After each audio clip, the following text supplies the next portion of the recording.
any job worth doing is worth doing well. I liken this to an emotional bank account. If you want to go get a loan, you have to have money in the bank, like some money. You can't have no dollars in there.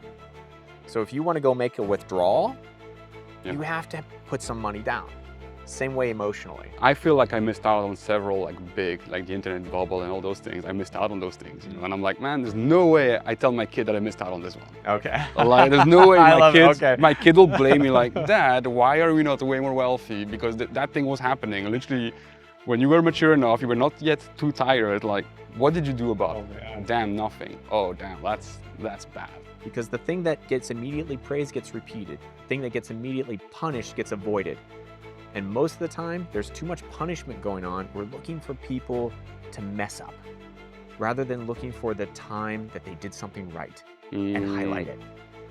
If managers did anything else other than just find the timing to praise someone for something that they did well, that would launch the firm into a massive productivity spike.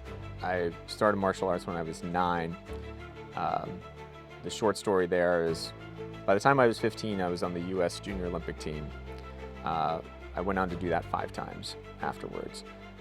When I was 15 and went to Japan for the first time for a large international competition, I basically fell in love with the country. Welcome to the InnoHyve Podcast. In today's episode, we sit down with Dan Nichols, HRBP at the world's most trusted global financial news company. Dan is what most of us will call a high achiever in every aspect of his life. From earning a black belt in karate to mastering the Japanese language, discipline and hard work are his driving forces. As always, links to learn more about our guests are in the description below. During our conversation, we dive deep into topics such as discipline, career growth, and the role of gratitude in our daily lives. If you aspire to greatness in your career or your personal life, I feel confident that you can learn a tremendous amount from Dan. If you, after watching this episode, feel like the conversation fulfilled that promise, please like this episode and subscribe to our channel. It means the world to us. Enjoy, and don't forget to stay curious. Dan, nice to finally, meet you face to face. We met one time just briefly, I guess for 10 minutes in a bar, so, classic thing. Yeah. You're one of those guys that I hear a lot about. I respect you from what I hear, the people knowing you, they say stuff about you. I'm like, okay, I genuinely want to have a chat with Dan. Here you are, thanks for being here. And I guess, the first question I have for you, Dan, is like, how will the people that you care about describe you? Who is Dan? Well, first, thanks for being here. I appreciate the time. And I'm really excited what you guys are doing, just the collaboration, bringing people together. So I know you're going to go super high. So appreciate that. Hope you can look back at this moment and be like, ooh, remember those humble beginning days? But excellent stuff. So what would they say about me? I think people would say that I'm driven, determined, curious, and give a lot of me. And given a lot of me means that I naturally put myself second to people, sometimes to my own detriment. But I have a pretty strict value that reciprocity is kind of the name of the game. And I don't mean that from a selfish standpoint. I mean that you really will get out of something whatever you put into it. And I think people inherently feel that and know that. So when you lead with paying it forward, it's gonna set people off on a good foot. It's gonna make them want to engage with you, and the more people want to do that, the more you can do together. So yeah. Giving first, and then receiving, I guess. Yeah, exactly. Plus all the other stuff I said in the beginning. Yeah. No, but that makes sense. I mean, that's the image I have as well from someone like you, like the driven part, like, I guess the discipline, the sense of sacrifice, and it's a good word. Yeah. Sacrifice has been on my mind a lot recently. So yeah. Got you. And I think for today's conversation, I really want to kind of deep dive into those topics, like, I guess about discipline, what you get out of it, how do you grow, like your background. So walk me briefly through your journey as well, like you're from the US, like walk me briefly to the dance journey. Sure thing. Originally from the US, I say I'm from the East Coast, Pennsylvania. I moved around a lot when I was a kid because of my father's job, but around the time of 9 years old, I landed in East Coast and stayed there until about early 20s. I'm an only child. Everyone is always like, "Oh, must be super selfish." I'm like, "I just met you. That's kind of rude." And I shouldn't say that. I say that jokingly, but both my parents are from farming families, so just the inherent work ethic is really high. Family of 5, family of 4, each of my mom and dad's side. So, and both of my parents are from the older side. So my mom's the oldest, my dad's second oldest. So just that responsibility. That was something that was really ingrained in me. I'll be frank, against my will, my dad made me work with him outside. Like, Nice. I'm talking work, son. So like, and while that was really painful at the time, he instilled a lot of critical values in terms of any job worth doing is worth doing well. That's like, if I could summarize it into that, it's that. I remember he gave me a broom one time, and he told me, he didn't ask me, he told me to sweep the garage. And I did, and I came back, and he came back, and he promptly told me that I was not sufficient of a job, and I had missed a whole bunch of things. And then he showed me exactly what good looks like. And he's like, this is what I expect, like this. So that expectation and that perfectionism has been drilled into me. So that's one thing that I think everyone should have, whether it's from your parents, a mentor, a coach, someone needs to show you like what good, better, best looks like. And if all you ever really knew was best or better, then by the time you get out to experience other people in the world, sometimes you realize that, oh wow, what I thought was just good was someone's best. You know, or the other way, it's just, oh, I thought I was pretty darn good at this, and they're like, seriously, bro? Like, you know what I mean? So that's been a guiding star for me. The rest of it really quickly is, I knew early on that I wanted to get to Japan at some point. I started martial arts when I was 9. The short story there is, by the time I was 15, I was on the U.S. Junior Olympic team. I went on to do that 5 times afterwards. When I was 15 and went to Japan for the first time for a large international competition, I basically fell in love with the country. I was like, going to live here and work here someday, somehow.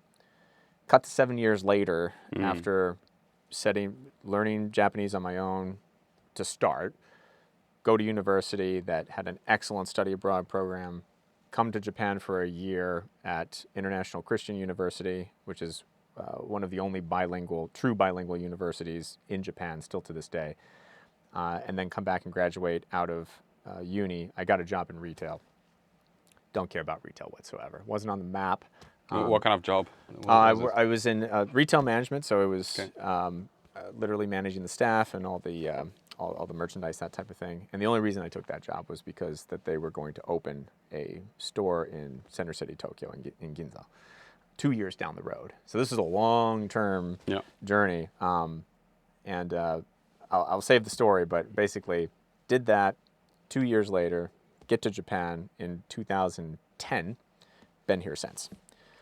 So this is coming up on this is my 16th year. Since then I've moved on from retail. I had a short stint in manufacturing and 3D printing, and now I'm in FinTech.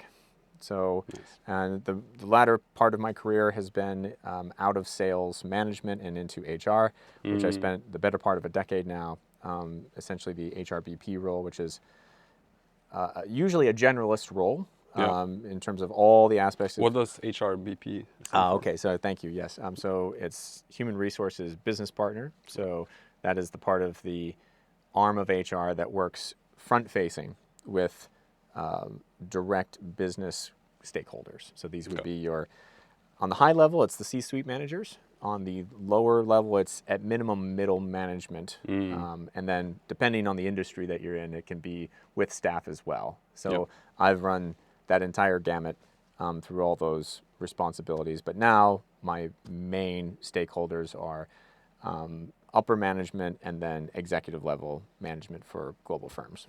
So a lot in there. And what else? What else did you know about me? Recently married. Yeah. Congratulations. Thank you. Cheers. And yeah, it's been quite a journey so far, but I'm sure we'll get into some of that a little bit more. Yeah. So many follow-up questions on this, but like, you're clearly, just from what you already explained, like, I can see the work ethic, the discipline, like the fact that if you do something, you want to do it well. Like, it's important, like based on what your father taught you, like, regardless of what you do, just do it really well, push it, and evaluate yourself as well. And like a lot of people that have that kind of mindset fall in love with martial arts. Like it's one of those things that I personally never did martial arts, and I got into discipline and like quite late in my life. But like for you, like you fell in love with karate, right? At a very young age. Like why? What was it about karate that you were like, okay, this is exactly what I want to do? Because my father did karate, and he told me about it. And he was like, it's such a great sport, but you get injuries all the time, and it's really hard to get to a level because every time you get injured, and during competition, there's falls that are being made, and so you're injured, and you're kind of always falling back. And like, why did you fall in love with the sport? Like, which aspects of it? Just before I answer, do you know what style your father did? Did No he ever clue. tell you? Okay, all right. We'll have to talk about that a Yeah. little bit later. Cool. I really don't have a good answer of why. I like to joke that I watched too much Power Rangers when I was a kid, and I just thought it was freaking cool. It was cool. but I knew when I was 6 that I wanted to do it, but there was no training facility around where we lived. I picked up swimming instead, and I was state champion in swimming. So I've always had this like competitive edge to me. But when my family moved to Pennsylvania, there was finally a dojo there. So that's when we picked it. My parents were like, okay, he's been begging us to do this. So I don't have a good reason. Later on though, is you just shared about the injuries with your dad. Yeah.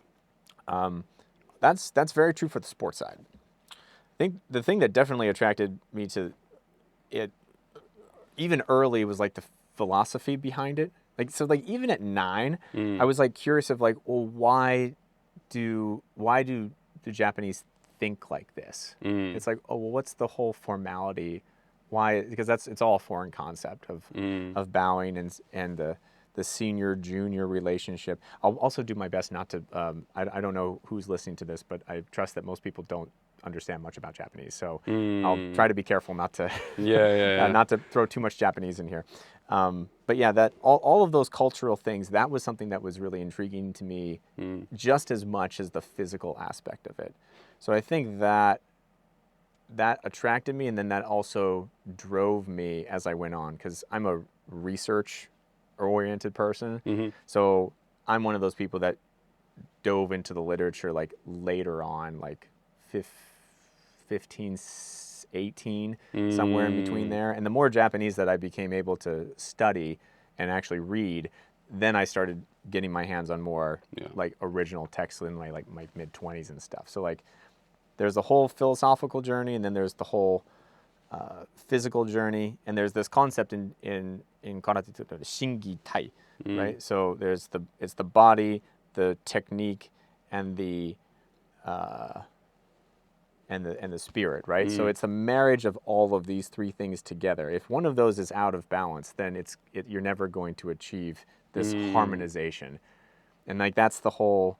If you've been in Japan for a long time, you know this idea of harmony, which is literally the old word for Japan itself. Wanokuni, the country of harmony. So this whole idea of harmony is baked into this society. And karate is a microcosm of Japanese society anyway. So, now I can get like super deep on this. So it's, that part became... Why does, as a so young, you fall in love with that? Because, again, I'm looking at it from my perspective as I come from, very good family, like not rich, but clearly definitely not poor as well. Like Mm. great life overall, spoiled kid basically. Okay. Okay. And so I have everything, but I will never fall in love with that kind of aspect because I think it just seems so kind of out of reach, like to fall in love with that kind of aspect. Gotcha. Like, Yeah. why do you kind of, is it because of the work ethic that you kind of get from your father very quickly, or because again, I'm a father myself now, and I know that this is something that I want to teach to my kid as soon as possible. Right. Regardless, it doesn't have to be karate, it doesn't have to be martial. I feel like you can find that kind of balance in literally everything. Mm-hmm. Yep. But like, how I agree. do you fall in love with that, like as a kid? I think fundamentally there has to be an interest. So for me I always like saying to people when they ask me these questions is like, I like doing hard things, like tough, complicated, deeply committed things. One, because if it was easy, then everyone would do it. I actually take pride in knowing that I have spent a significant amount of time to acquire a certain amount of skill, and whatever skills come with that, that makes me stand out among the rest. I love being an individual in that regard. So I think at the core value, that's really strong for me. Second is when the sense of accomplishment that you get when you know that nobody else put in the time but you, and you can really reap all of that glory and all of that disappointment. There's a lot of responsibility. You don't want to let yourself down, number one. Yeah. And then later on, as I grew up, you don't want to let your coach down. You don't want to let your mentor, because you're only there because they sacrificed their time to give to you. So like that mutual respect, and like what I said earlier about reciprocity, you're going to get out of it exactly what you put into it.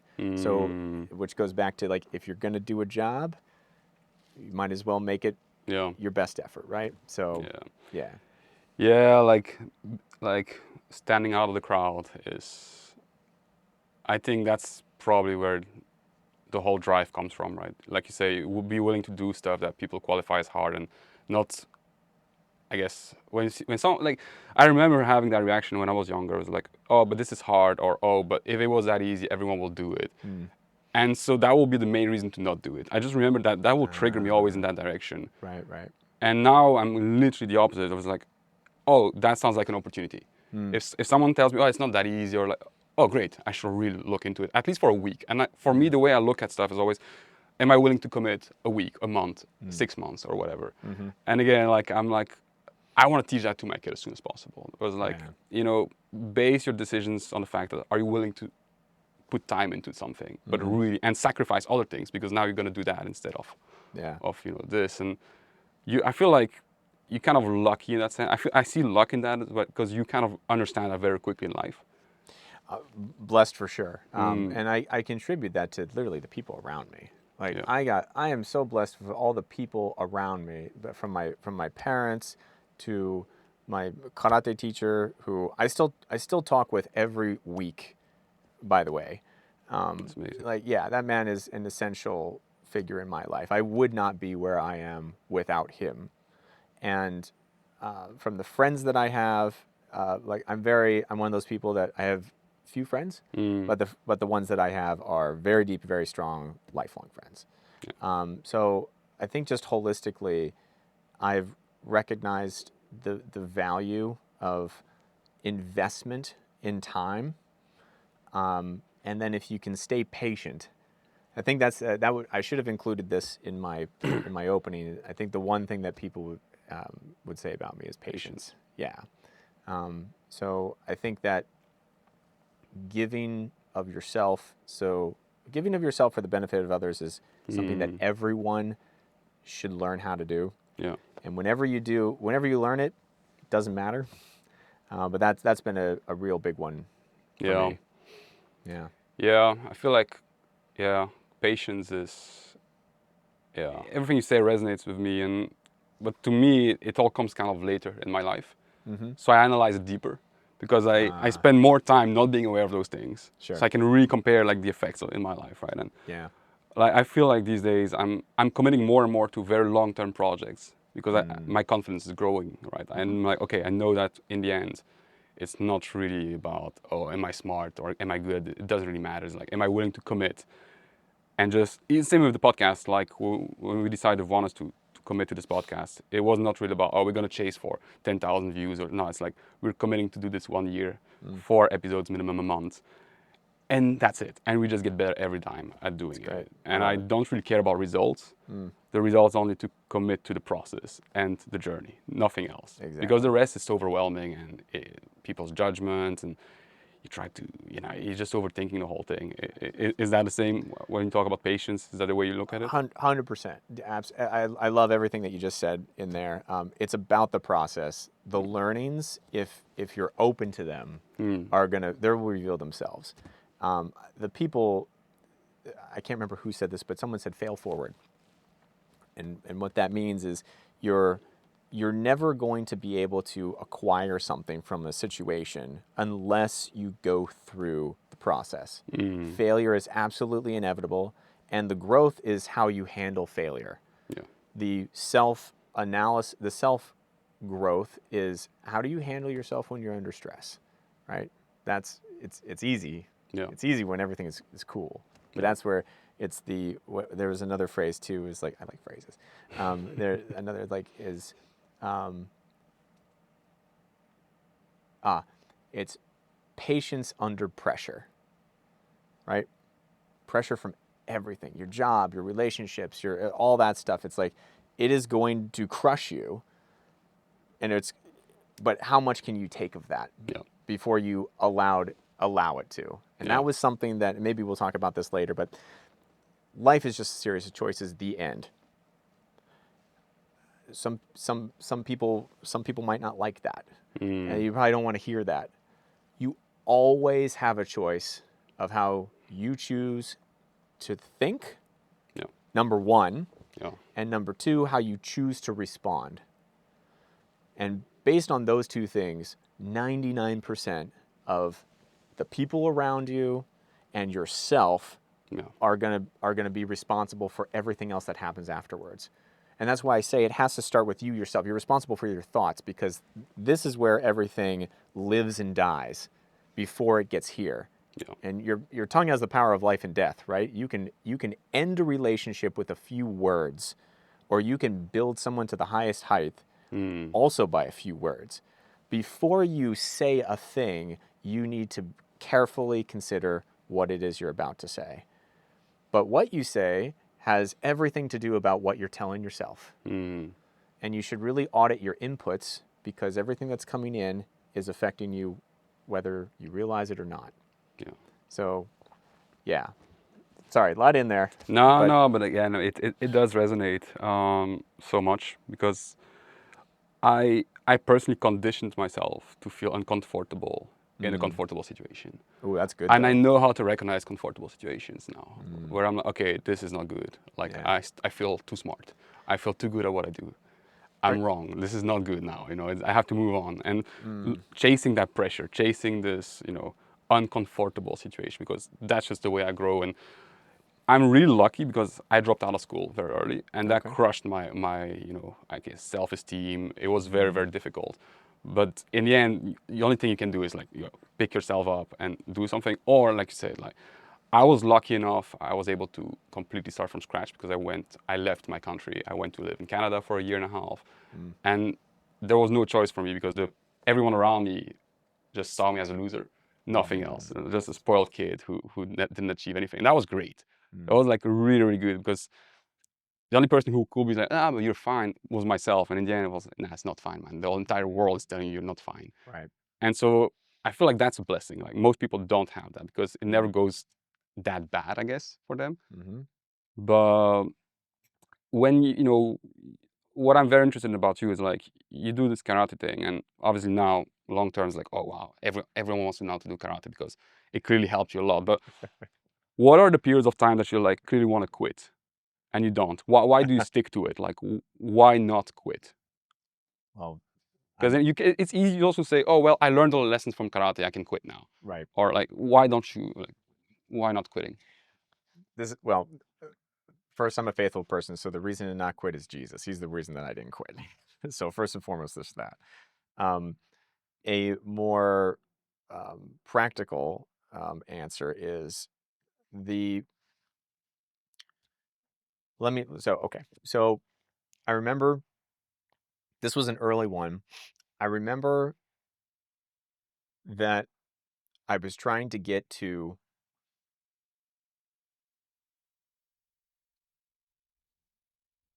the university here in Japan. And bear in mind, I just told you about this vision. I knew at 15 exactly what I wanted to do. I was just Mm. trying to figure out how to do it, right? I spent all this time studying Japanese on my own, getting placed into intermediate Japanese in university Mm.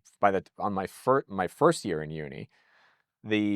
I picked the university that I went to because exclusively for the international program, Mm. right? I'm not a smart kid. I almost failed high school maths, and which would have like held me back and not graduated. So I'm not a numbers guy. Mm. So my GPA was low. I barely got into my college, right? Mm. I should be accurate. It's not a university. There was no graduate program. It was a liberal arts college of like 2,500 students. So it was like super small, Yeah. but that was intentional, right? Like everything was done with intent. And the system that they had at the time for the short story is basically if you had an excellent GPA, like top, like 4.0 and above, and you applied for a study abroad program, you were essentially guaranteed a spot, right? Because that was the measure that they Mm. had. And there was only 4 spots that was available to go to ICU. And I had the letter that I got back from them that basically rejected me because I didn't have a high enough GPA. And the thing that just grinded my gears so bad was the other two of the people that were going said one of them was just going there because they wanted to go and it was a fun thing to do. They Mm. had no long-term commitment and they just were like, oh yeah, Japan, fine, see what it's like. Another person told me to my face, oh, Dan, you've been to Japan twice already, like with karate. I've never been ever. Like this is something I've been working at for all these years. And I remember thinking that I was like, the audacity. I was just like, wow, you know? And I was like, okay, so I'm in this situation where I'm basically about to be denied of the only thing that I've worked for. And in the 11th hour, the university came back and they said that they actually made an exception and they allowed me to go through. Just me. Just me. Because I found out later on that there was another person Mm. that was also like nipping at the heels for me GPA wise. They didn't make it. So Why did you like? Why you? why me? Mm. So the point of this story is favor. I didn't do a thing. I didn't do a thing for that. But that moment of like crushing, like that was like, what is going to be my next step for that? I remembered that. So when I got there, when I got here, I was like, I am so blessed to be here. I shouldn't be here. I shouldn't even be here by all other accounts. So I have to squeeze every second out of everything that I've been given right now. And that year was one of the best years of my life because after that, I I essentially didn't take a break. I went to Middlebury Language School, which is the premier it's the premier foreign language study in Mm. America. It's literally where they pull the diplomats from to go work in the NSA and the CIA. And that was a 9-week program there where you signed a pledge that if you spoke any English at all, they immediately kick you out. So it's a super serious thing. And that was the hardest thing I had ever done. And it was the best thing that I ever done. That prepared me to go into uni here for that year. Great, loved it. So it was essentially 2.5 straight years of school, no break in there. And that was, it was amazing. So that's just one story. Mm. Um, so the point of all that is know where you are. Don't forget what you've been given. And don't forget what your purpose is, Mm. right? So it would have been really easy for me to just say, like, okay, this is it. Like, is this my sign that I'm not supposed to do this and just crumble? Because I was viscerally sad. for all of that. But yeah, I mean, you get a new opportunity, you just got to take it and you make the best of it. And I think those humble beginnings are the things that have to keep you grounded. You know, Yeah, gratitude, right? Like absolutely. very deep gratitude. It's so powerful. Yeah, that's why I always say like I was a spoiled kid, and at some point you start knowing how to use that really in your favor. Like man, like okay, this is crazy. Like most people don't have that kind of. Right. I had this chat the other day with a friend of mine that I tried to convince to leave, like I guess the big corporate side of things and go more like in a smaller recruitment agency. And I was telling him, asking him like how much savings do you have? He's like around a year of savings. I'm like, most people never have that phase in their life where they have a year of savings. And you not taking a shot on yourself, it's kind of unfair to those people who never will have that chance, right? And it comes from that gratitude, right? Like, man, you gotta kick ass, right? You gotta do stuff big. And this is what drives me the most these days. Like, and I'm healthy. I have a great wife. I have a great kid. I love my family. Like, gotta do great shit, Yeah, right. Can't do anything else. Yep. Like, most people don't have that. Like, if you look at really outside of your bubble. Yep. So again, it does resonate. For me, when I hear discipline, I hear sacrifices. What are your thoughts on that? Like, what do you think about sacrifices? How do you perceive it? No one that was ever successful at anything didn't sacrifice everything. Period. If you want to, I think you just said it really well a moment ago. Like, you have all these things around you. There's blessings everywhere. You have a responsibility to ensure that your gratitude is felt by everyone, and actions speak way louder than words. So it's about your choices again. What do you choose to do with your time? What do you choose to say to the people that are literally more technically savvy than you, that know more than you do, right? Are you gonna be bitter and you're gonna be like, oh, this shit just doesn't know? Oh, and it's like, wow, I can learn from this person. I want to I want to be to make it to martial arts and then business. Same thing. I was always in the room with people that were way better than me. Way better than me. I got my ass kicked a lot. Nice. And I hated it. So I was like, how can I kick ass? You know what I'm saying? Like, and then I would watch and I would study, and then my coach would intentionally, I remember, fast story, I remember one time, Philadelphia's pretty rough, center city, Philadelphia, which is not where I'm from, but we went into the city the one time, and basically my coach gave me no context, and he said, like, oh, we're going to go to this dojo here, and they're very good at tournaments. That's all he told me. What he didn't tell me is going to kick the fuck out of me is I went into there, and we had like this mock session. We did it like an hour and a half training, so you're already like fairly tired from that, and then they're like, okay, we're gonna do some light sparring, quote. Remember that word. No pads, no nothing. This is like 1999, right? In this, with this, I'm like a black belt at the time, been a black belt for like a year and a half. Purple belt gets in there, so like this is a couple ranks lower than me. I remember within the first 15 seconds, this dude full force sidekicked me in the stomach and bent me in half. And the ref the guy would call it, and he literally came over to me and he said, "Get up." And he not, "Are you okay?" Not, "Are," he's like, "Get up." And then instead, so awarded the other guy a point, and then turned to me and said, "You gonna let him kick your ass down this road? Come on." I was just like, holy shit. Like, no one ever spoken to me that way before, right? And then I lost 5-0, came off the mat, and talked to my coach, and he goes, "I'm really sorry. I didn't know it was going to be that bad." And then and then after that, I was just like, thank you. I was like, I needed that. And he was actually trying to apologize to me. I was like, no, I needed this. Yeah. I actually needed this. And then clearly I'm telling you about this story now. So this really stuck with me. Yeah. Same thing, business. The company that I work for right now is a premier data company, literally second to none. been in the game for 40 plus years. I won't name it just for confidentiality. But suffice to say, their global footprint is massive, and they dominate the financial industry. Everyone that I work with is 100% smarter than me, hands down. I don't know a thing about FinTech. I came from retail, right? So being in a place where I can see, you told me earlier that you really value people that get shit done. Yeah. My Lord, do people get shit done? And they are also extremely nice about it. Yeah. They're so willing to give their time.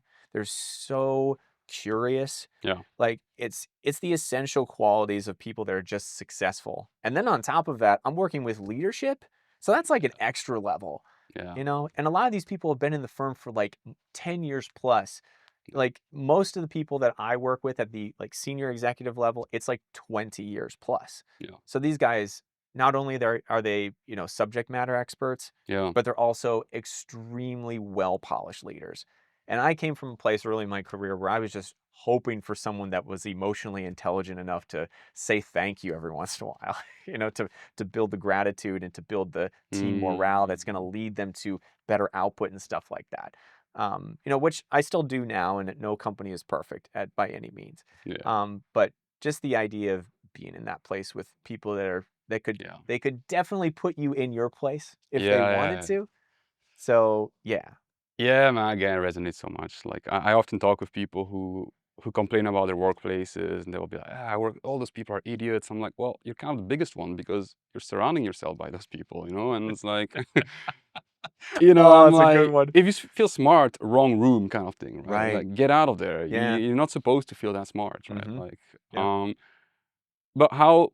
Because I'm looking at you, for example, like black belt and all this. Like, how do you stay humble though, as well? Like, because in the end, it's kind of easy to kind of lose track, right? Even your current position in your company, you're kind of at the highest level of, you know, HR. Like, how do I'm you? definitely not at the highest level of HR. There's so many people above me, but But I mean, it's kind of easy to get caught into that, like because fair play, I fair had play. this my previous company where I thought I was a shit, Mm, and everyone was telling me I was a shit, but I was like, mm, nah. If I look a little bit further down the line, those people play a very different sport than mine. Somehow, like it's not the same thing. right. So I felt really the need to go talk more and more to people outside of my little bubble, even though my bubble was telling me I was doing really well. I was like, Right. nah, but I don't really want to hear that I'm doing well. I want to hear, Yeah. can I do better here? Or Right. like how do you stay humble? Because yeah, like how do you do it? One is philosophy. Two is like pragmatism. So one, I remember uh, my karate sensei, my coach. He told me this around the time I was 12. Mm, At that time, he had been doing martial arts for 37 years. And we were talking about his teacher, who's Okinawa man, who actually, he actually just passed away last week. I learned 89. And the reason I mention this is because my coach didn't know his father growing up, and the master of our style became his father. Like all of the encouragement, all of the morals, all those things, my coach really gravitated towards. So my coach was imparting knowledge to me that he learned from mm, his teacher, which was, you know, Daniel, there's so many things to learn in this art. Notice he called it an art first. And he's like, I've been doing this for more than 30 years. And he held up his hand just like this, and he's like, and I know this much. mm, And if if my teacher once told me, he's his teacher, he's just like, oh, I know, like, he put his fingers together like this, no mm, gap, no gap. And he said, I know this much. And he's like, Daniel, he told me that one time. So how am I about to know more than him? mm. That man, his teacher was like 72 at the time, which was like 30 some years his senior. Yeah. So he's just like, he's like, always remember Mm, like where you are and who came before you to mm, get you where you are. So that stuck with me big time. on the pragmatic side, it's always it's checking yourself, and really I just ask myself, it's like, how much do I actually know right now? Mm. Like, I know XYZ. Okay, I can label those things, I can say specifically what they are, and I can measure the depth Yeah. of that. And I go, okay, well, what does that actually mean to me relative to the Mm. space that I'm in? Yeah. And then you just got to look around and be like, okay, if it's professionally, 15 years, 10 years, 5 years, even the person that's 2 years ahead of me, that's 2 years more experience than me, who I'm a baby. Mm-hmm. You know what I mean? So, like, just being reminded of, like, everyone starts at the Mm. bottom of somewhere. Yeah. They will rise according to the time and effort that they put into that. It's all predicated on your mindset. So you better check your mindset now, and then you'll be able to gain exactly the trajectory that they gained. It's not going to look the same, Mm. but it's going to benefit me at the end of the day, knowing that, okay, I need to stay patient. Mm. I need to trust the process, because, like I said, no one that ever achieved anything great, Yeah. it was exempt from suffering.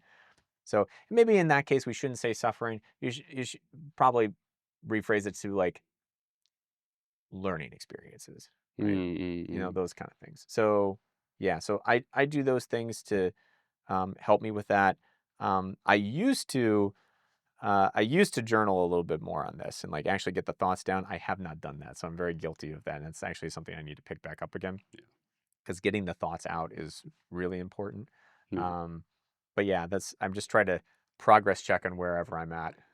Yeah, writing is a big one. I write every day. Do Every day, That's and great. I know it's something that helped me so much more than I could describe to anyone, because Mm, yeah, it's just I will check back as well at the end of the month. I will check back what I wrote and how I felt, and okay, did I do something to improve the situation? mm-hmm.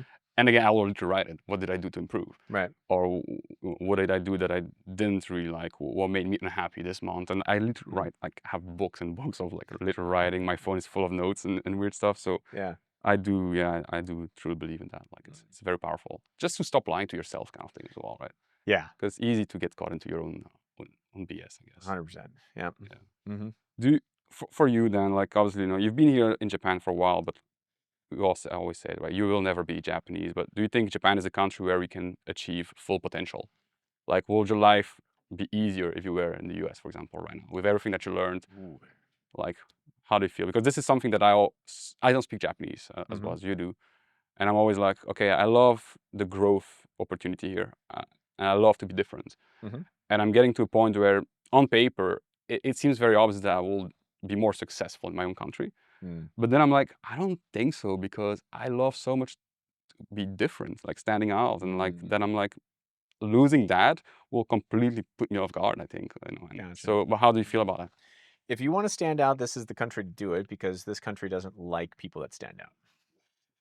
They have a phrase for it, right? The protruding nail is the one that gets pounded down, right? Mm. So, so yeah, if that drives you, Mm. great. Like, so that's why I say environment and, like, setup is everything, and Mm. also relative to what. So to answer your question about would I be more would I be more Will you be more successful, happier, more happier? successful, yeah, Hard to tell, because I'm not there. and achieve your full potential, And whatever that means, actually, yeah, as well, also right? I guess I want to ask what that means. Like, I think my full potential is me being completely in tune with myself, meaning I know exactly who I am, and which that means what my values are, what I will my my tolerances and my acceptances, right? Everyone should have things in their life that you will tolerate Mm. out of courtesy, and that you will accept, and then by definition what you won't accept. Give me an example So of that that. means putting up boundaries, right? So, like, for example, like, anyone that is not positive and not looking at the situation with a can-do Mm. attitude, I really don't want to be around those people, because it's going to stifle the creativity process. It's going to suffocate motivation Yeah. and that kind of thing, right? So, like, this is why I said I choose my friends very carefully. Yeah. Every single one that I allow Yeah. into my life Yeah. is going to be that positive influence. You know what I mean? So, like, Big yeah. time, yeah. So tolerating and acceptance, knowing exactly where those things are, what you're not willing to waver on. And the people that are very consistent are the ones that learn to say no. I'm still learning how to say no in a few areas of my life. And that's my current journey right now. So for me, what would my life look like, or like would I reach my full potential? It's a great question. I don't know what my life would look like if I was in America. What I can tell you of what my life looks like now is I would not have come to realize who I am and the environment that I grew up in without coming here.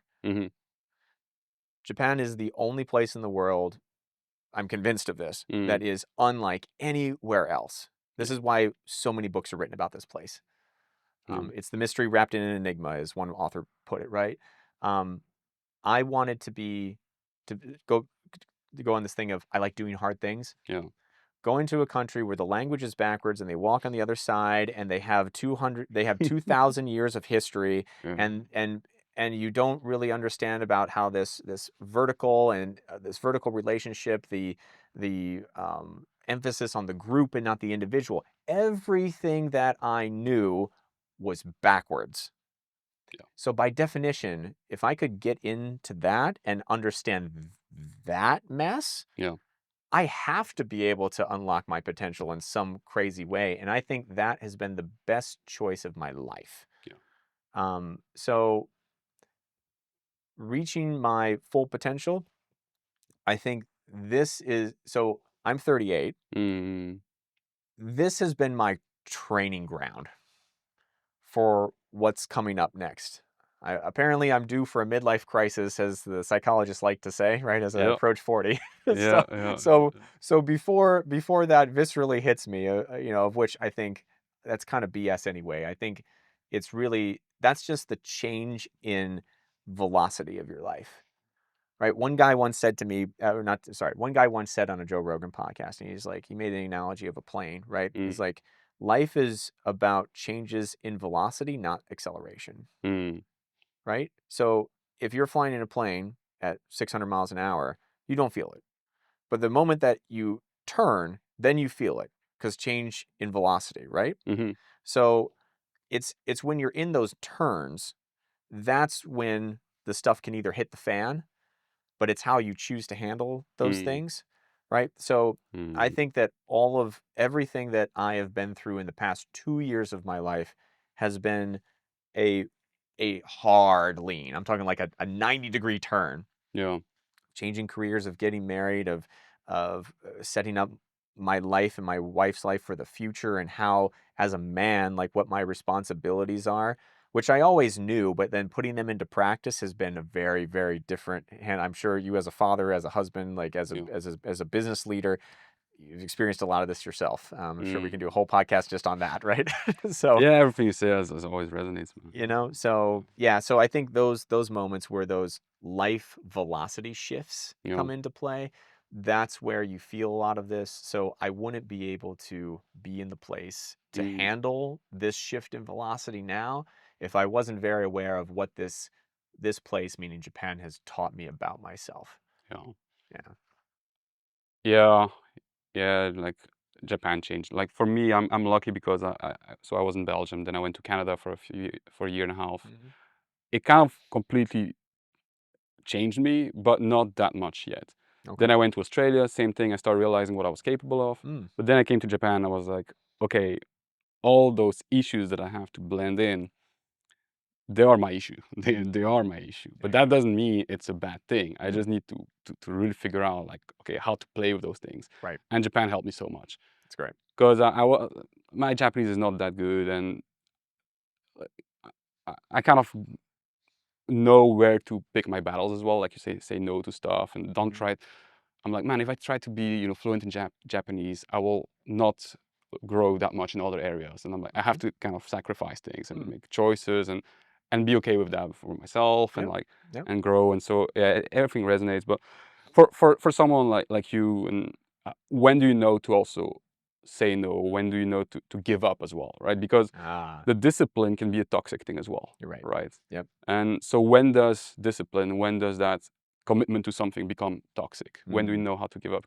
And give me an example in your life on something that you knew, okay, now it's time to give up. It's time to quit on that thing. Yeah. It's so you're very right about that. One thing because I've been a 0 or 100 kind of guy. Yeah, I can tell. Right. Giving like quit. The word quit is not in my vocabulary. Yeah. And that's been to my like mental and physical health detriment at some places. The one example I can give with like my job is I stayed in retail for 14 years. I actually left that firm once and then came back because I realized you don't realize what you have until it's gone. And I left for money. And what I left behind was great relationships, both vertical and across, great learning opportunities in an environment that was very conducive for me, like i.e. a lot of structure. I went to a place with little structure, toxic management where they're literally using people, and I was like, oh hells no, right? And I realized that fast within 4 months. And so I came back, spent another 6 years there, and then I realized at the end, and this was my wife that pointed this out to me, and she's like, you've given 14 years of life to this firm. You're still at this pay band, which is not, of course, it's not everything. No. But it's like, look at how much influence you, at the time I was responsible for Japan and Korea. And then I had a lot of influence in wider APAC, like Greater China.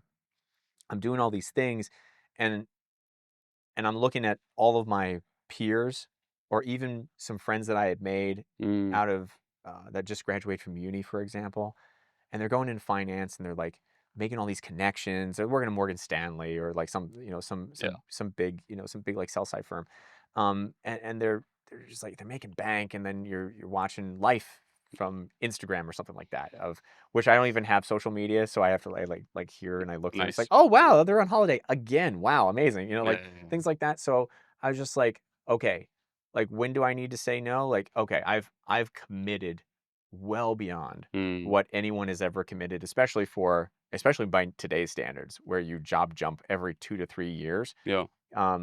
So I was like, no, I need to go look out. And I started in true Dan fashion, a relentless search for more jobs. And I had like 60 interviews in a matter of like 60. 60 in a matter of like 5 months. But I was trying to find, I never really looked. Yeah. Like, who am I now? What have I learned? What's my skill set? Which I could tangibly articulate, but what's the right fit for me? What's the right firm? And who am I looking for? Right? That kind of thing. So so that was a hard thing to come to terms with, that like, oh, my current, and that company got me to Japan too. Yeah. So I owe them loyalty. Loyalty. I owe them a lot of who I became. But at some point, you got to move through that, and I was reluctant to admit that reality. Yeah. So Yeah, this is something where I think you and I might be different, actually, because I have a very hard time to commit to something bigger than myself if it does not align with my agenda. And I need to be more like that. Yeah, but that's the thing where I'm lucky, because like I feel like in a rush. Like I wasted a lot of my life not doing anything until 22, 23. I was very lazy, not trying anything, and suddenly something clicks. Like and I'm like, okay, gotta bet on myself all the time. Bet on myself. Bet on myself. Bet on myself. And so I'm trying to get as much juice as possible from a company, and I'm like, all right, next. Yeah. And the sense of loyalty that I see a lot of people having, of like, oh, I like my boss, the job pays well, but it's not perfect. And I'm like, yeah, but does it align with your agenda? And very often people don't have one. Right. And so that, I think that's something where you and I are quite different, and in a sense that like the discipline that you have allows you to, I guess, be part of a bigger organization. And for me, it's the opposite. Whereas like I have so much discipline, and I'm in competition with myself. Right. Like I think you're like, even when it comes to sports, like I didn't enjoy sports that much because it gave me anxiety to compete with other people. Oh, okay. And I'm someone who loves to compete with myself. Like that's why I started going to the gym like 20 years ago. I still do it now every day.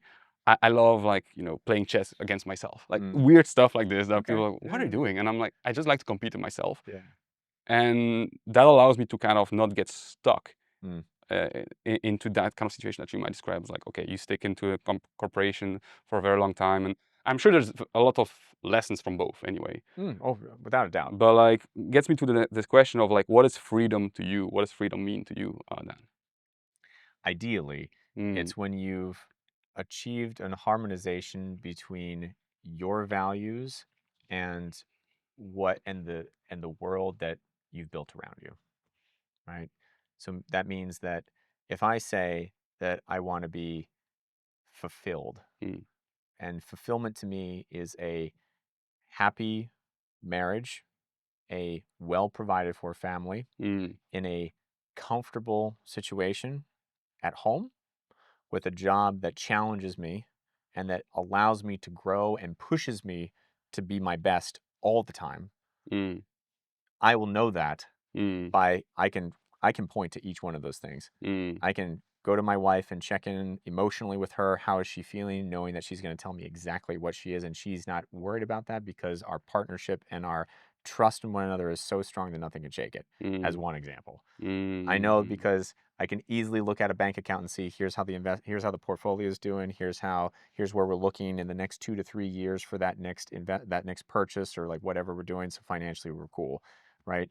The job, I can I know where my performance metrics are. I can easily go. I don't have to wait for a year-end review to go to yeah, my boss or my peers and like ask for input, because if they're willing to give that to me, and especially if they're coming to me to ask mm, me for my thoughts and opinions, that should be the most fundamental measure. If people need you, they're going to be coming to you.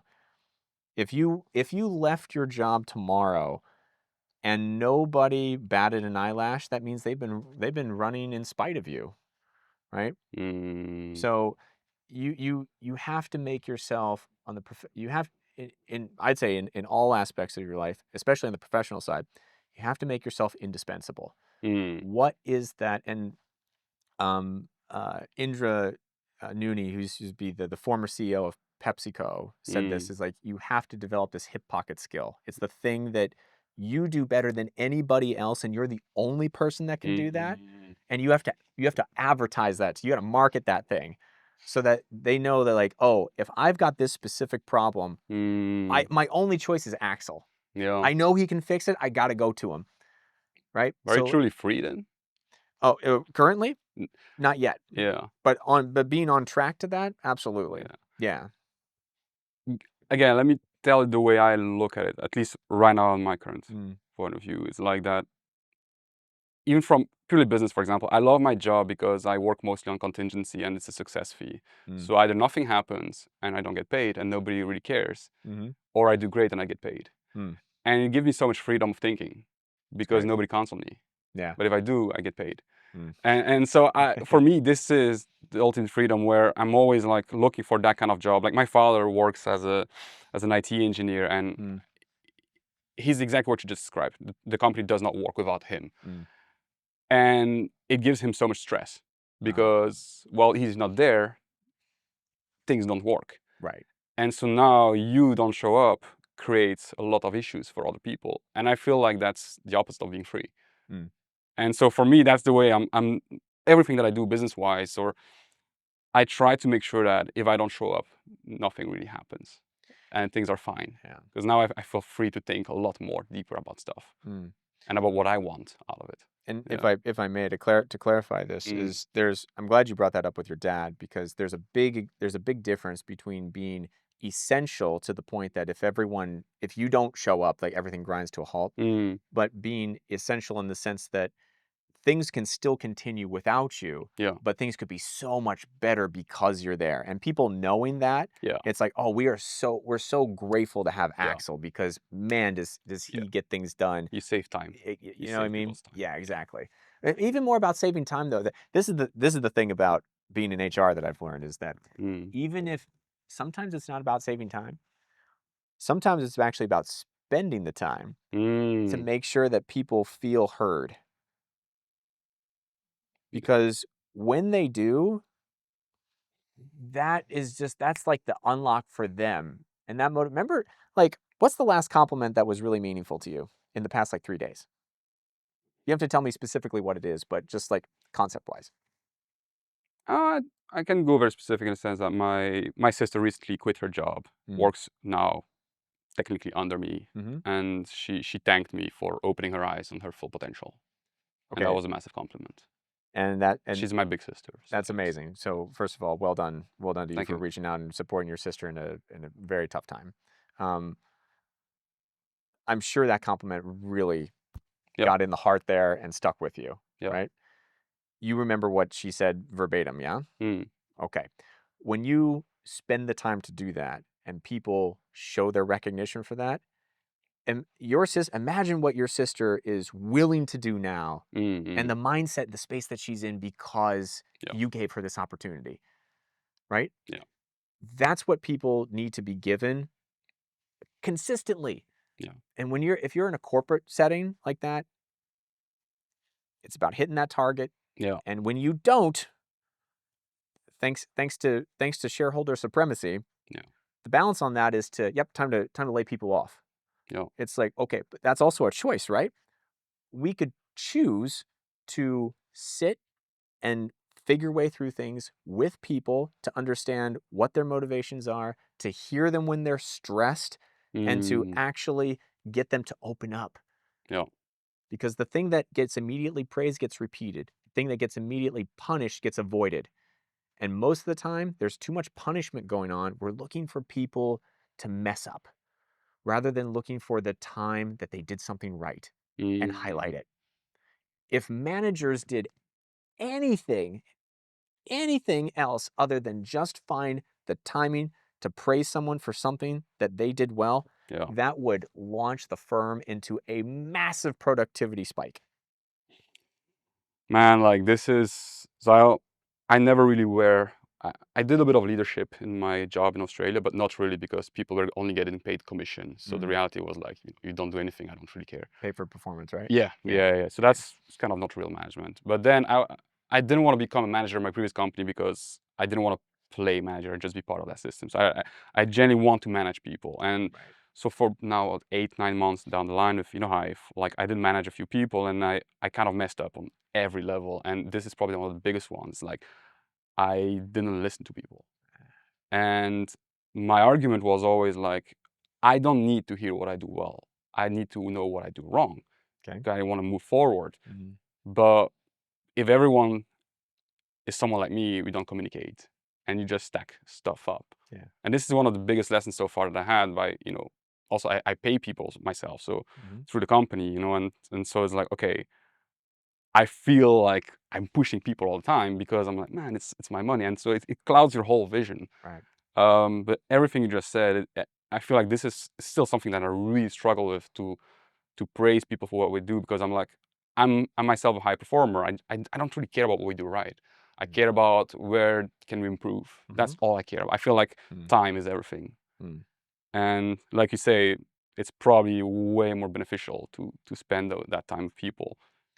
But how do you know the right balance? Because I love this. yeah, like I also hate to praise for everything because I'm like, man, you're supposed to just be willing to do a good job, So how do you find that right balance, especially for someone like you as well, who I'm sure it's not an easy thing. How did you learn it? Yeah. I love that you asked me this question. This is actually specific work that I've been doing for the last year with C-suite management. So let me ask you a question. What do you think is the proper praise versus criticism ratio for a productive team?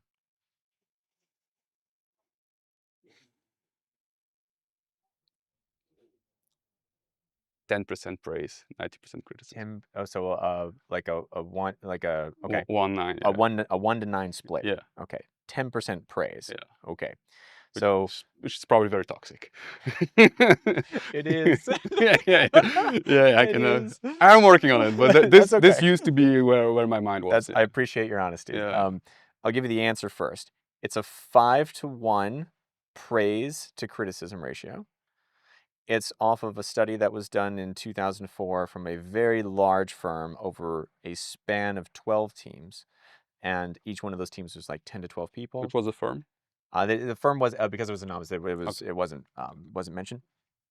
but they looked at 3 different aspects. It was productivity, motivation, Mm. and then ultimate like revenue generation, Okay. right? Like the Which industry as prospecting. well, just for me to add more So context? this was commodities. Okay. So specifically for finance and Yeah. these type of investments, investment firms. So they looked at all these things, and essentially what they came to is the more that people received praise for several levels of engagement, the more likely they were to continue to take feedback about how they could improve. Mm. And I liken this to an emotional bank account. If you want to go get a loan, you have to have money in the bank, like some money. You can't have no dollars in there. So if you want to go make a withdrawal, Yeah. you have to put some money down. Same way emotionally. Yeah. If you want to, and I always say like a trust bank, which is even better, right? So your currency is trust. If I go to you and I am complimenting you on what you do, I Mm. recognize the effort that you put in, I Yeah. verbalize that in a way that's meaningful to you, not Mm. anybody else. It's because I've taken the time to know you, to right?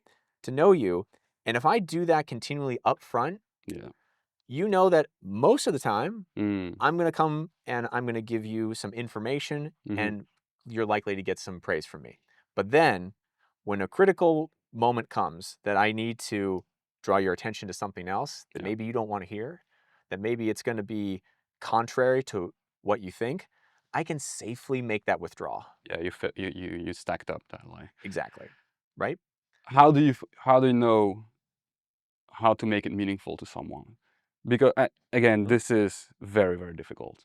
For me, like this is Mhm. something that is very difficult. I don't want to sound like just giving free compliments to people because I don't really believe in it myself too Yeah. much. And like, People see through that too. They know it's exactly, fake. They know it's exactly, fake. it's fake, Yeah, right? Like, yeah, yeah, but everything you yeah. say, I'm like, yeah, this is the best. Mhm. I know that this is the right way. But Yep. like, how do you know how to make it sound meaningful? Is it just building up a relationship with people, and ultimately that's just, I guess, time that you spend with someone to really learn the person? Like, Mhm. how do you get there?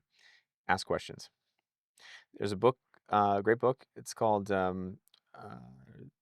I was going to say 7 Habits of Highly Effective People. That's not. It's called The Coaching Habit. Coaching. The Coaching Habit. Short book, only about 190 pages. 7 questions in there that you can ask people.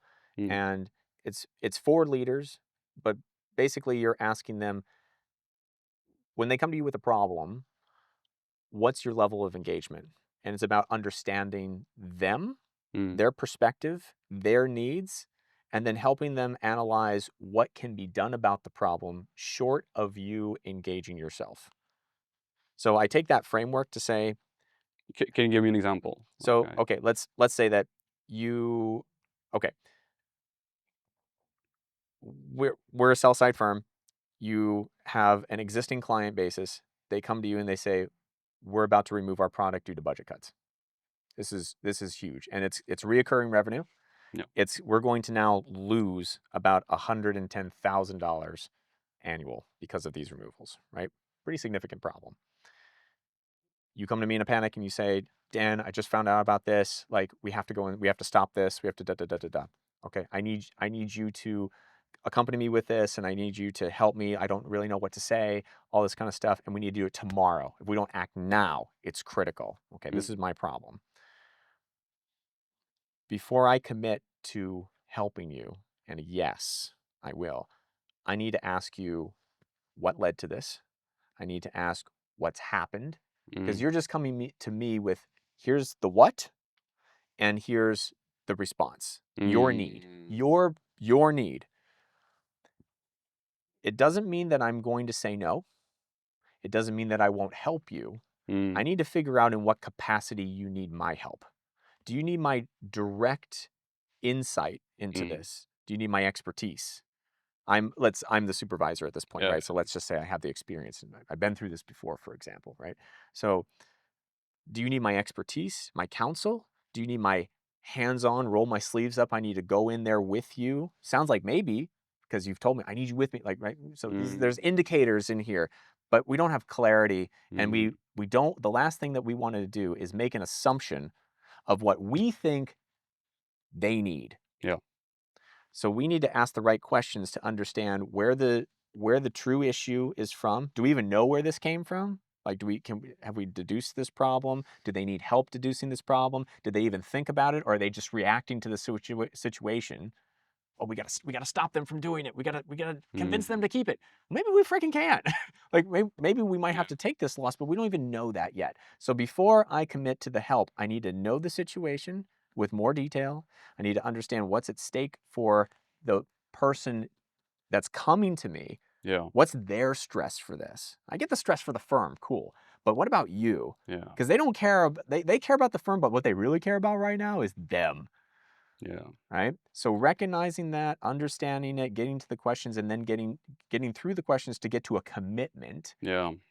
So that it's not I'm leaving you, it's how am I going to choose to help you? So this is a way about doing all this. The way that you build the trust with people is just ask them what's important to you. It's like, actually, what's the thing that really gets you excited? I want to know because I want to be a very, very available leader for you. Put them at their service, basically. Right? Yeah. And these are also like casual chats too. It's like, oh, tell me, like, how was your weekend? Yeah. And then like actually sit there and listen to how their weekend was. Right? Oh, Yeah. remember, that thing that you did the other day. By the way, I thought that was a really great idea. Like, can you tell me just a little bit more about that right now? Yeah. Like, just investing in them. Yeah. Right? Yeah, Those things. absolutely. But that's the thing. That's why I left. Like, I could see the kind of person I was becoming in my previous company. And I mean, great company, great environment, everything perfect. But the reality is, like, you're only judged on one metric, which was revenue. And so, because I'm very focused, like, not necessarily because I have that skill in me, it's just because I don't have energy to really look at anything else. Right. You know, I'm getting to that point of my life where it's like, it's too much, you know. I just focus on one thing. So, maximize revenue, and I don't really care about anything else. Not because I'm an asshole, just because, you know, I wear my suit, and from that moment on, it's like revenue, right? Right. And I left because I could start seeing the kind of person I was becoming. I was like, again, not necessarily a bad person or anything, but just someone who only has one topic in his mouth. It's like money, revenue. And it's like, man, that's not really who I am, you know. But people start describing you and seeing you that way, and it's like, all right, time to move. And so, yeah. But like what you said about like people assuming, oh, the person comes to me with a problem, that they assume me to help them like this. And for me right now as well, like being, you know, in that situation of like the CEO thing in my, you know, with InnoHyve and stuff. Talking with you now, I realize that that's a mistake that I often made. Was like people come to me with a problem, and I just take the entire problem. And the reality is, they probably don't really want me to take the whole thing. It's like they probably just want me to say, okay, what do you expect from me here? Like, and again, then I probably need to work a little on my facial expressions because I look pissed sometimes. It's like, you know, but like you're super good at communication as well, right? How do you develop that skill? Because this is one big thing as well in my life where I start looking more and more at communication like a pure skill that I want to develop. This is the reason I want to do this podcast as well. Because I want to get very, very good at asking questions and this stuff, right?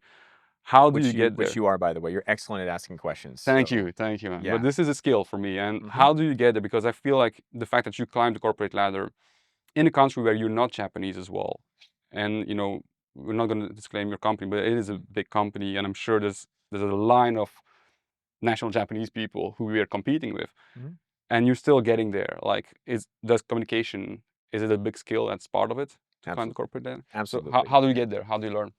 I think the keys to communication is, first, you have to be an exceptional listener and an exceptional active listener. What that is engaging with the person to capture key things that are of relevance to them. So this is all about selflessness at the end of the day. Yeah. The more you can keep that conversation, you've been doing an excellent job of it, by the way, in this conversation. Thank you. You've been keeping this all on me, which, oh boy, I'm not good in the spotlight, by the way. So You're doing great. You're doing great, man. You're doing great. So thank you for just keeping me in this space, and I'm just like, on the inside, I'm like throwing the ball to each other. Yeah, exactly. I just throw it harder, I guess. Yeah. It's like, force. Okay. Oh, it's good. I love it. So always make it about the individual. People love talking about themselves, whether they admit it or not. Yeah. Second is, how can you articulate your thoughts in a funnel method? Macro, micro. Most people need to hear the high level first. And then if they're curious more, then you can go into the detail. The supercars are supercars, not because of what they look like. It's because they can hit 400K easy,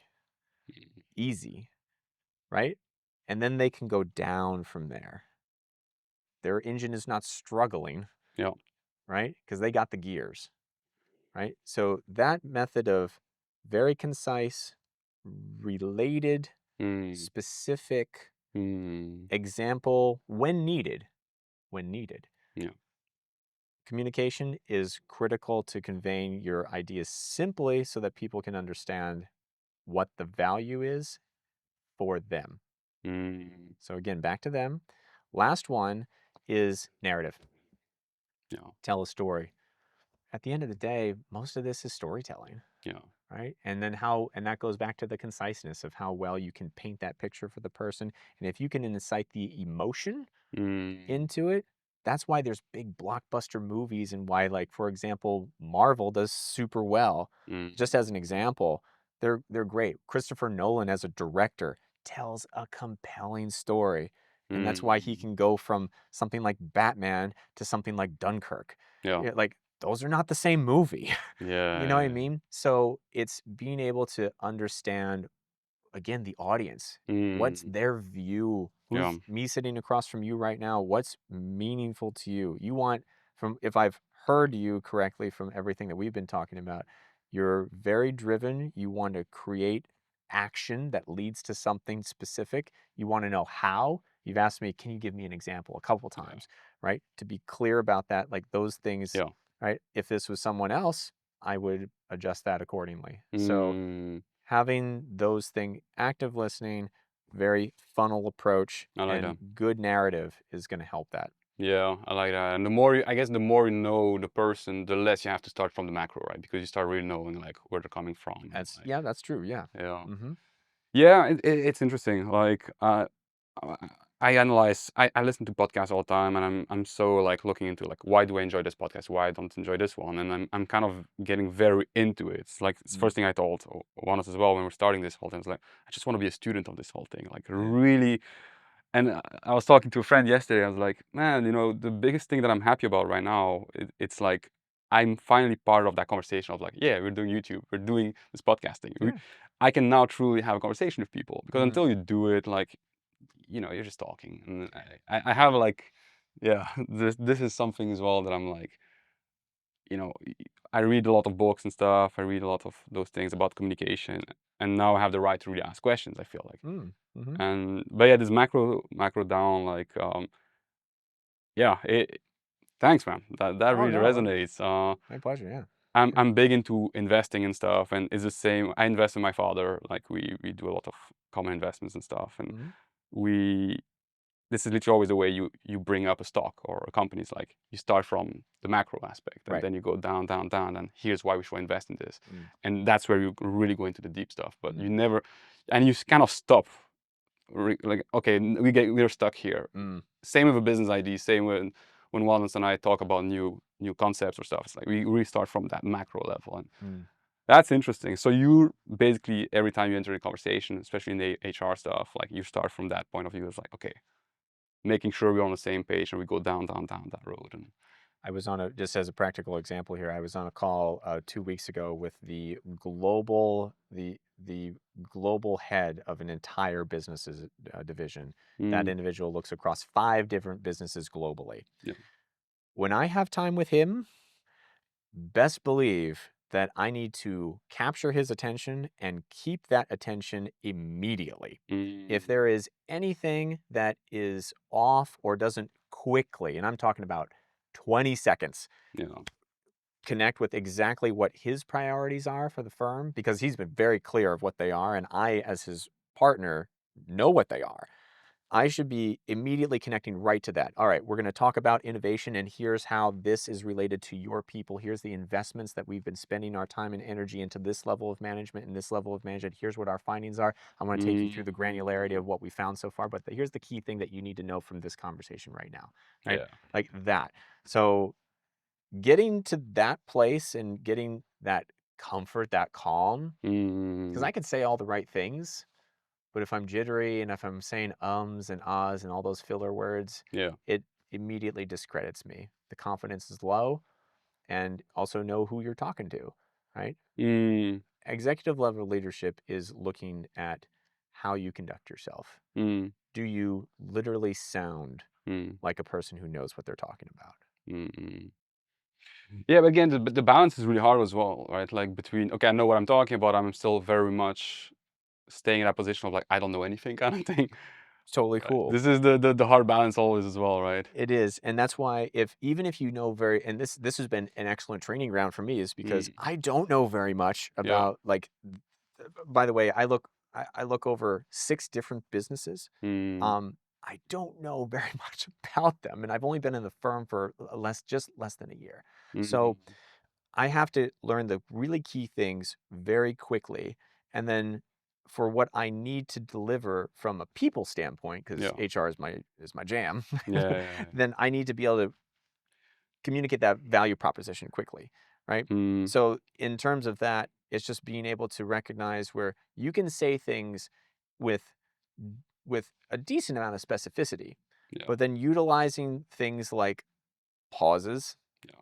and knowing when you need to change the melody of your speech so that it's not Mm, monotone, it's exciting at one point, and it lulls intentionally with that. That mm, verbal mastery of that yeah.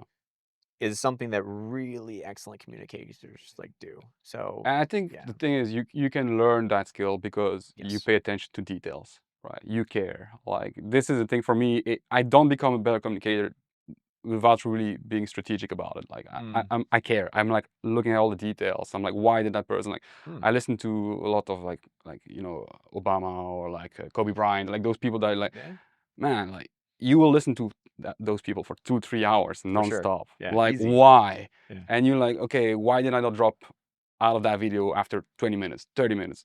Why did I drop out of that video after 20 minutes, 10 minutes? Like, and I'm kind of looking at all those things. I'm writing this down and like, Yeah. and I feel like that's the thing. Right? If when people say they can identify why they're not really happy, oh, I'm not a really good communicator, so I cannot get the job that I want, or Mm. okay, write that down, work on it, figure it out. Like There you go. it's kind of always like are you? How much do you use AI these days? Like, because I mean, I'm very much in the tech space, and like I feel like AI right now is the hack in terms of learning. Like Mm-hmm. I feel like I don't have a degree, I don't have anything, but I talk to people who are way in top of their sport like the category and like Mm-hmm. but AI allows me that to bridge that gap, I guess. Like Yeah. how much do you use it? Not as much as I should is the answer. Yeah. I need some. So definitely time for me to become a student. I would love if you could point me in some of the direction of some of Mm, the tools that I should be using. I think I'm unaware of the tools that are at my disposal, yeah.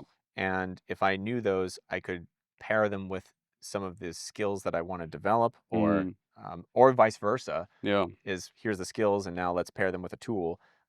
Love to hear more about that. But I Yeah. Oh, please, yeah. Yeah, no, just I don't think it's about a tool, and I tell you why. It's like because in the end, next week there might be another tool, or like in the end, everyone right now is ChatGPT, right? You know about Of ChatGPT, course, yeah. but I think it just you have to start thinking very differently. Like Mm, the way now you think is most of the time, okay, you think about a problem, you analyze it from your perspective based on what you know. Then you might go on Google, check it on Google. But now imagine you take the entire internet, you crunch it down in one piece. It's right there, mm, and you have a problem. The smartest thing to do is probably just put your problem in there, think about it at the same time, yeah. and start brainstorming that thing. Challenge your thoughts all the time. Hmm. And so my biggest advice to people is pay for it. Like pay the $20 a month because now you're gonna use it more. Yeah. So I do that, by the way. Yeah, So just one practical example. So I subscribe to GPT-4. yeah. So, and what I use it for my job is often to check my funnel method, like how clean and how precise is this. So I would Mm, speak into like, here's what I think yeah. it is, like, here's the context, here's what I think it should be, and then ask it like, can I be Mm, more concise here? Give me an even more brief version of this, or how could I be more explicit on this area, and then do that, and then kind of self-check to see if it's, oh, how accurate is that, or do I yeah. agree with this, yes or no, and go from there. So that's one thing I've been doing Yeah. differently. that helps the communication. But yeah, totally Yeah, hear what I you're literally saying. lock an hour of my day just to play with it. Oh, really? Oh, Because that's the thing, and I I'm wish I like, had that kind of time. yeah. I mean, I generally create it, to be fair. Like Yeah. it is a focus for me. It's like Mhm. every week I want to commit at least 7 hours per week playing with GPT. Oh, It's yeah. the same for a writer, right? Like when people wait for the inspiration or things, like, no, man, just sit down in front of your paper and write, right? Mm. And I think it's the same thing. I want to make sure that whenever some bright idea comes into my mind, I know exactly how to use the tool. Mm. Yep. But also by using the tool every day and just playing with it, I'll probably get bright ideas from it. Yeah. And so I'm like, Absolutely. okay, if everyone tells me this is going to change the world, well, I really want to be part of that thing, you know? Mm. And yeah, so far it's pretty insane. That also, like, to me, like everything you just said, it goes into like knowing what I would call knowing your craft. Yeah. Right. So like if you're like, this might sound weird, like if you're a champion tennis table player, Mm-hmm. I guarantee you that if you go to any pro player, anyone that's been to the Olympics, they will love to go into detail about the paddle that they own. And they'll tell you about the wood that's made and the finish. And they might even go into the factory, like find out how it was done, like all that kind of stuff. That has nothing to do with their skill set, Exactly. right? But that level of just knowing these kind of things, Yeah. it's so if you're going to go into something, you're going to go in deep. And I love what you said about that too. If you're going to be part of something that's huge, like literally revolutionary, Yeah. you have a responsibility to know how to use this thing. Yeah, and I feel like I missed out on several like big, like the internet bubble and all those things. I missed out on those things, you know. And I'm like, man, there's no way I tell my kid that I missed out on this one. Okay. Like, there's no way I love it. Okay. my kid will blame me like, Dad, why are we not way more wealthy? Because that thing was happening. Literally, when you were mature enough, you were not yet too tired. Like, what did you do about it? Oh, man. Damn, nothing. Oh, damn, that's bad. I love that you're preparing for that question. I will coach my kid to be very critical of me, because that's the thing. I want the critics from the people that I care the most about, right? Right. If Yeah. they tell me exactly what they think of me, like Mm. that becomes very easy for me to navigate life. Because in Well the said. end, like it kind of goes back to the first thing you said, right? Dedicate towards other people. Mm. Somehow makes your life easier. Yeah, yeah. Because your thoughts change all the time anyway as well. Very true. So, you know, Yeah. as long as the people that I care about like who I am becoming, I'm like, we're doing something right at least. Right. And that is like this constant. And Yeah. It's awesome. love it, man. We probably could go forever on those kind of topics. I'm sure. I'm sure. Like more practical stuff will be like someone, you know, when people come to you, and I'm sure it happens a lot with like, Dan, I hate my job. I really want to change my career. Like, Yeah. and they see you, right, who goes from retail to fintech. Okay, give me like in a 30-second advice to those people that you will give to those people. Like, how do you help those people that come with that problem? Like, Dan, I want to change completely my career, but I don't know anything about this. And because they look at you and like, this guy did it. Like, you know, what do you tell those people in a very short, concise way? I don't tell them a thing. I ask them a bunch of questions.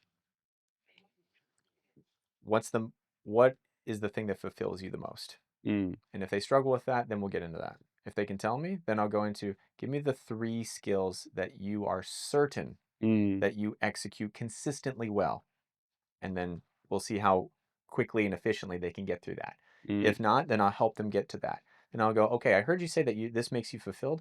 Here's your 3 essential skill sets. What area do you think that you can apply these skill sets in? mm. And then see how cognitive they are of that. And then if not, then help them through it, right? See where I'm going? So Yeah. it's a series of questions to get them to think inwardly about themselves, to get specific about what the skills and the value proposition that they have that maybe they never thought about themselves, and then give them a pathway to maybe some suggestions that could lead forward. Yeah.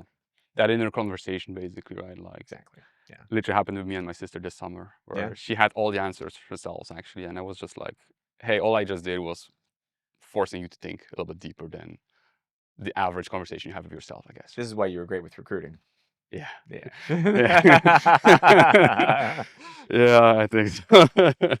And on this point, I just did this exercise with a colleague at work, their husband. I sat down, they're a recruiter themselves. And I asked them these questions. And at the end of this, the guy goes, I ask these questions to all my clients, but I've never asked them to myself. I'm like, yeah, man. That's why I write so much, man. It's that inner conversation, There you right? go, Like, you right? ask those questions to yourself. And It's kind of Love weird it. though, right? It's just like, oh, it's right in front of you, and just like you said with your sister, like Yeah. she had all the answers in there. You just had to you just had to let her open up. So Yeah, because yeah. there's also this nasty positive, I guess, feedback that you get from people that love you, right? Where they're always like, "No, you're fine, you're fine." You know, it's like, "No, I'm not. I don't feel fine." Right, But yeah, you yeah. still say I'm fine. But based on what?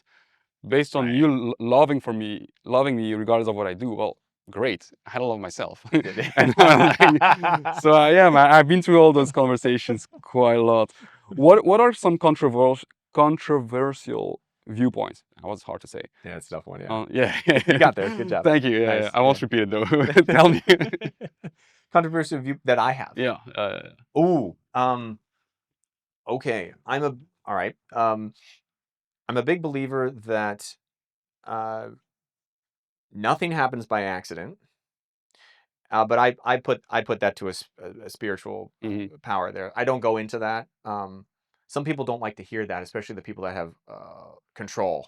It's like, Mm, oh, but I spent the time doing this and that and all these kind of things. I'm like, nothing happens by accident. And sometimes the universe is literally trying to direct you in a certain way. If you want to fight it, mm, that's cool. Like you can fight it all you want. It's gonna be worse for you. And mm. I try not to be so blunt like that. Um, Yeah, I, I'm learning that these days. It's yeah, not an easy one. yeah, I've dialed myself back a Nice. lot. Yeah. Nice. Nice. That one. Number two is I'm a big believer in um, everyone has a very specific role to fill. Um, I think this really goes into gender a lot because a lot of studies have been done on Mm, this, and the egalitarian states have essentially just proved this, that if you let men and women be men and women, the natural, like the example they give is like, right, the car and the Barbie on the table, right, and mm. they give that to the baby, and then which one? Boys, hands down, will go for the car. Why? Because it's mechanical. There's interest in there. There's like you Interesting. can tinker with it. You can like these the girls are going to go for what looks like the most relevant representation of a human Yeah. because of the connection, Yeah. the communication. This is why women across the board Yeah. tend to be better communicators, Big time. Yeah. right? Men are out there hunting, literally looking for opportunity, taking risk, Yeah. making physical sacrifice, addition to mental sacrifice, Yeah. to provide, right? Yeah. That's hence the analytical strategic thinking, right? Most women don't operate that way, not Mm. because they're incapable. Yeah. Women need to be in leadership. We really need more people that are women in leadership. There would be an overall, like a fundamental focus on people naturally. People will be heard more, Yeah. decisions can be made more holistically and collectively. Yeah. I guarantee you of that. Oh, yeah, I buy into that one. Yeah. Yeah. Absolutely. So it sounds like I don't need to convince you, but there's Yeah. definitely other people Very, that like very they're convinced. slamming the keyboard right now hearing this. So when I say about the gender roles, and like, just don't forget, it should be uh, an equitable opportunity. Mm. Literally, we should give 100% across the board freedom of choice, educational opportunity. And what Mm. that means is also for people that are from disenfranchised, less opportunistic household and communities. There should be funding specifically to raise, like, government down, given the opportunity for that. Because listen, if you're black, literally anywhere in the world, Yeah. you are at a disadvantage, period. Yeah. Period. Just because of social stigmas and expectations, not to mention social, financial, anything, Absolutely. everything else that comes with that. So people don't like to say that. I'll say it. So my wife is Nigerian. So like, she's helped me really see a whole bunch of things that I never even thought about before, and I thought I was actually quite mindful of. Yeah. So humble road there. But back to the gender part on that, giving that equity and that opportunity. I know this is really idealistic, Yeah. but Yeah. if we Yeah. could do this, you would see the bifurcation of where people naturally sit, and that Mm. literally brings out a productive, happy, harmonious society. Mm, Rather than trying to say an equality of outcome, where yeah. you have certain things that you have to meet because of this standard and stuff like this, and we should have 1.4 Yeah. women in this space. And it's like, first of all, where does that freaking 0.4 come from? Yeah. Like, people are not statistics, and that's, again, this sounds sappy to some people, but I 1,000% believe of this. It's the guy from Costco, that had said, he's the CEO. Basically, he's like, I believe in heart counts, not head counts. Right? Nice. Right? You're not going to lay off 0.8% of your workforce because you didn't meet an arbitrary Q4 target. Mm, You're going to cut that from the top 0.1% of the firm that's getting paid millions of dollars yeah. because they're cool. But the rest of the population that actually relies on the paycheck, Yeah. they need that when the company didn't deliver holistically because of their short-sightedness. So that's a choice. It's a choice. So if we choose to be those kind of employers, those kind of Mm, partners, those kinds of spouses, those kinds of friends, those are going to be the things that actually drive us forward. yeah. Yeah. So, Love it, man. mm. No, yeah, I agree. Yeah, I agree. It's awesome. Like, I guess one of the things we love to do as well is, some rapid fire questions, wrapping up the Okay, let's podcast. do it. Yeah, I'm ready. So there are a few easy ones, and then we go a little bit on the deeper ones. But Okay. karate or HR, which one is more challenging? Ooh, HR is definitely more challenging. Interesting. Yeah, definitely. Nice. Super strength, or mind reading, which one would you choose? So one more time, sorry. Like a physical super strength, like being, Uh-huh. freaking beast, or mind reading? Which one would you prefer I'd to? rather be stronger because the anxiety that could come with the mind reading could just be overwhelming for me. Yeah. The strength I can handle. I pick things up, I put things down. Love it. Work from home or from the office? Office, always. People. Yeah, Face to face is where the connection's really made. interesting. Yeah. Action movie or comedy? Ooh, comedy. Yeah. I need a good laugh. My life is an action movie, so I'm cool. Coffee or tea? Coffee all the way. Black. Ramen or sushi? Black, by the Black. way. Yeah. Okay. Ramen or sushi? Sushi. Yeah. Fresh. Yeah. Yeah. Yeah. Going a little bit deeper here, but what's the kindest thing someone has ever done for you? Take a bit of time for this one.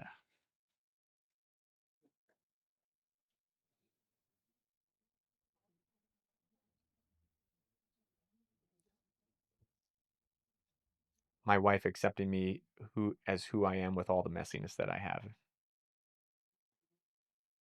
Nice. Love it. Yeah. And what's the best advice you have ever received?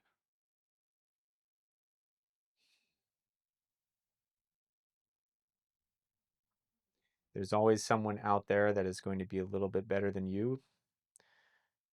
Don't let that stifle you from pushing forward. I can't actually, they didn't say it in those words, Mm, but that. And if I can throw one more in there, is my father actually said this one. It's about relationships. He was talking about marriage, but I apply this to relationships as well. He said a perfect marriage is two imperfect people that never gave up on each other. My parents have been married for 51 years. nice. Guess he knows what he's talking about. Yeah. Yeah.